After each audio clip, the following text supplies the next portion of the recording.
বলেন।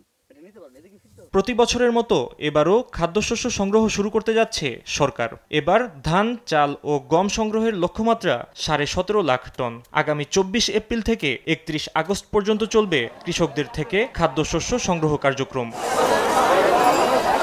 বুধবার সচিবালয়ে খাদ্য পরিকল্পনা ও পরিধারণ কমিটির বৈঠকে এসব সিদ্ধান্ত হয়। সভা শেষে খাদ্য উপদেষ্টা জানান, চলতি বোরো মৌসুমে 36 টাকা কেজি দরে 3.5 লাখ টন ধান এবং 49 টাকা কেজি দরে 14 লাখ টন সিদ্ধ চাল কেনা হবে। এছাড়া 36 টাকা কেজি দরে গম কিনবে সরকার।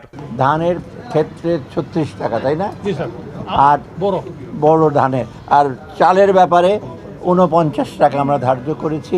আর গম তেমন আনি নাই, তবু গমটা আমরা নোশনাল 36 টাকা বলেছি যে গম।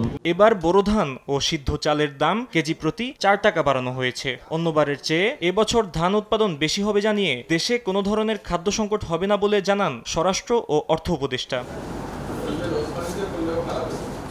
বৃহস্পতিবার সুনামগঞ্জে ধান কাটা উৎসব উদ্বোধন করতে যাচ্ছেন কৃষি উপদেষ্টা ফাহিম ইউসুফ, দেশ টিভি, ঢাকা।